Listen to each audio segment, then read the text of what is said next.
ನಿಮ್ಮ ವಾಹಿನಿ. ಇದ್ದಿದ್ದು ಇದ್ದ ಹಾಗೆ. ಅಂಬೇಡ್ಕರ್ ಭಾವಚಿತ್ರದ ಮೆರವಣಿಗೆ ಮಾಡುತ್ತಾ ಪಟಾಕಿಯನ್ನು ಸಿಡಿಸಿ ಸಿಹಿ ಹಂಚಿ ಬಾಬಾ ಸಾಹೇಬ್ ಅಂಬೇಡ್ಕರ್ ಜಿಂದಾಬಾದ್ ಎಂದು ಜೈಕಾರ ಕೂಗುತ್ತಾ ನಾಗಮಂಗಲ ಪಟ್ಟಣದ ಆಡಳಿತ ಸೌಧದ ಆವರಣದಲ್ಲಿರುವ ಡಾಕ್ಟರ್ BR ಅಂಬೇಡ್ಕರ್ ಪುತ್ಥಳಿಗೆ ಮಾಜಿ ಶಾಸಕ ಸುರೇಶ್ ಗೌಡ ಮತ್ತು ನೂರಾರು ಜನ ದಲಿತ ಮುಖಂಡರು, ಯುವಕರು, ಸಮುದಾಯದ ವ್ಯಕ್ತಿಗಳು ಪುಷ್ಪಾರ್ಚನೆಯನ್ನು ಸಲ್ಲಿಸಿ ಹೂಮಾಲೆ ಸಮರ್ಪಿಸಿದರು.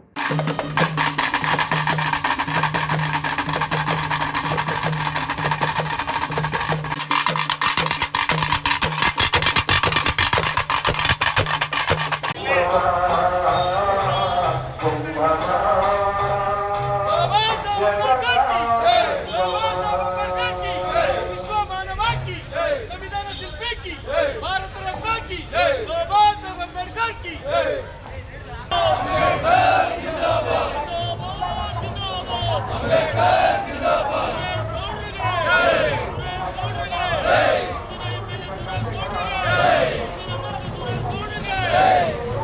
ನಾಗಮಂಗಲ ಪಟ್ಟಣದ ಮಾಜಿ ಶಾಸಕ ಸುರೇಶ್ ಗೌಡರವರ ನಿವಾಸದಲ್ಲಿ ಡಾಕ್ಟರ್ BR ಅಂಬೇಡ್ಕರ್ ಭಾವಚಿತ್ರಕ್ಕೆ ಪೂಜೆ ಸಲ್ಲಿಸುವುದರ ಮೂಲಕ ಪುಷ್ಪಾರ್ಚನೆಯನ್ನು ಸಲ್ಲಿಸಿ ವೇದಿಕೆ ಕಾರ್ಯಕ್ರಮ ಉದ್ದೇಶಿಸಿ ಮಾತನಾಡಿದ ಸುರೇಶ್ ಗೌಡರವರು ಸಂವಿಧಾನ ಶಿಲ್ಪಿ ಅಂಬೇಡ್ಕರ್ ಅವರು 135ನೇ ಜಯಂತಿ ಮತ್ತು ಬಾಬು ಜಗಜೀವನ್ ರಾಮ್ ರವರ 119ನೇ ಜಯಂತಿಯನ್ನು ಆಚರಣೆ ಮಾಡುತ್ತಿದ್ದು ಎಲ್ಲರಿಗೂ ಕೂಡ ಶುಭ ಕೋರುವೆ ಎಂದರು.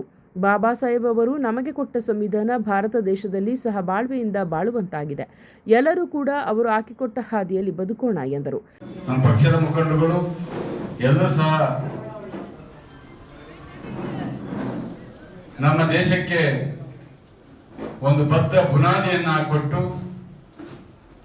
ಸರ್ವರಿಗೂ ಸಮಪಾಲು, ಸರ್ವರಿಗೂ ಸಮಬಾಳು ಅಂತಕ್ಕಂಥ ನಿಟ್ಟಿನಲ್ಲಿ ಇಡೀ ಪ್ರಪಂಚವೆತ್ತಕ್ಕಂಥ ಸಂವಿಧಾನವನ್ನ ಈ ದೇಶಕ್ಕೆ ಕೊಟ್ಟು ಇಡೀ ಪ್ರಪಂಚಕ್ಕೆ ಮಾದರಿಯಾದಂತ ಡಾಕ್ಟರ್ ಬಾಬಾ ಸಾಹೇಬ್ ಅಂಬೇಡ್ಕರ್ ಅವರನ್ನ ಜನ್ಮದಿನ 135ನೇ ದಿವಸದಂದು ಅವ್ರನ್ನ ಸ್ಮರಿಸ್ಕೊಳ್ತಕ್ಕಂಥದ್ದು, ಅದ್ರ ಜೊತೆಗೆ 119ನೇ ಜಯಂತಿಯನ್ನು ಆಚರಿಸ್ಕೊಳ್ತಾ ಇರ್ತಕ್ಕಂಥ ನಮ್ಮ ಬಾಬು ಜಗಜೀವನ್ ರಾಮ್ ಅವರು ಸಹ ನೆನೆಸ್ಕೊಳ್ತಕ್ಕಂಥ ಒಂದು ಪುಣ್ಯ ಕೆಲಸವನ್ನ ಇವತ್ತು ನಾವೆಲ್ಲ ಸ್ನೇಹಿತರುಗಳು ಮಾಡ್ತಾ ಇದ್ದೀವಿ. ತಾವು ಮನುಷ್ಯನ ಆಯುಸ್ಸು ಕಡಿಮೆ, 100 ವರ್ಷ, 125 ವರ್ಷ, 150 ವರ್ಷ ಗಂಟೆ ಇರ್ತಾರೆ. ಆದ್ರೂ ಮುಟ್ಟಿದ್ರೆ ಸಾಯಲೇಬೇಕು ಅಂತಕ್ಕಂಥದ್ದು ನಿಯಮ. ಆದ್ರೆ ಅವ್ರ ಹೆಸರು ನಾವು ಹುಡ್ತಾಗ ಹೆಸರು ಜೊತೆ ಬರೋದಿಲ್ಲ, ಜೀವದ ಜೊತೆ ಬರ್ತೀವಿ. ಸತ್ತಾಗ ಜೀವ ಇರೋದಿಲ್ಲ, ಹೆಸರು ಮಾತ್ರ ಉಳ್ಕೊಂಡಿದೆ. ಇವತ್ತು ಅಂಬೇಡ್ಕರ್ ಅವರು ಅವ್ರು ಮಾಡಿರ್ತಕ್ಕಂಥ ಪುಣ್ಯ ಕೆಲಸ ಅಂದ್ರೆ ಅವ್ರು ಚಿಕ್ಕದ್ರಲ್ಲಿ ಅನುಭವಿಸಂತ ನೋವು, ಕಷ್ಟ, ಸುಖ ಅದನ್ನೆಲ್ಲ ಅರ್ಥ ಮಾಡ್ಕೊಂಡು ನನ್ನ ರೀತಿ ಯಾರು ಸಹ ಕಷ್ಟಪಡಬಾರ್ದು ಅನ್ನೋ ದೃಷ್ಟಿನಲ್ಲಿ ಅತ್ಯುತ್ತಮವಾದ ಸಂವಿಧಾನ ಕೊಟ್ಟು ನಾವೆಲ್ಲರೂ ಸಹ ಇವತ್ತು ಅಣ್ತಂದಿ ತರ ಬಾಳ್ತಕ್ಕಂಥ ಒಂದು ಅವಕಾಶವನ್ನ ಮಾಡಿ ಬಿಟ್ಟೋಗಿದೆ. ಅವರು ಬದುಕಿದಂತ ಸಂದರ್ಭದಲ್ಲಿ ಏನೇನಾಯ್ತು ಅಂತಕ್ಕಂಥ ನಮ್ಗೆಲ್ಲ ಗೊತ್ತಿದೆ. ಅವ್ರ ಸಂದರ್ಭದಲ್ಲಿ ಬದುಕಿ ಅವ್ರ ಸಂವಿಧಾನ ಕೊಟ್ಟ ಮೇಲೂ, ಸ್ವತಂತ್ರ ಬಂದ ಮೇಲೂ ನಿಜವಾದ ಸ್ವತಂತ್ರ ನಮ್ಗೆ ಬಂದಿಲ್ಲ ಅಂತಕ್ಕಂಥ ಮಾತನ್ನ ಅವರೇ ಸಹ ಖುದ್ದಾಗಿ ಹೇಳ್ತಂಥದ್ದು. ಜೊತೆಗೆ ಅವ್ರಿಗೆ ಅವ್ರ ಮುಂದೆ ಬಂದ್ಬಿಡ್ತಾರೆ, ಎಲ್ಲೋ ಒಂದ್ ಕಡೆ ಜನಸಾಮಾನ್ಯರು ಅವ್ರ ಜೊತೆ ಹೋಗ್ತಾರೆ ಅಂತ ಹೇಳಿ ಯಾರ್ಯಾರು ಹೇಗೆ ತೊಂದರೆ ಕೊಟ್ರು ಅಂತಕ್ಕಂಥ. ಆದ್ರೆ ಇವತ್ತು ವಿಪರ್ಯಾಸ ಅಂದ್ರೆ ಯಾರ್ಯಾರು ತೊಂದರೆ ಕೊಟ್ರು ಅವರೇ ಅವ್ರ ಹೆಸರು ಹೆಚ್ಚಿಗೆ ಉಪಯೋಗಿಸ್ಕೊತಾ ಇರೋದು.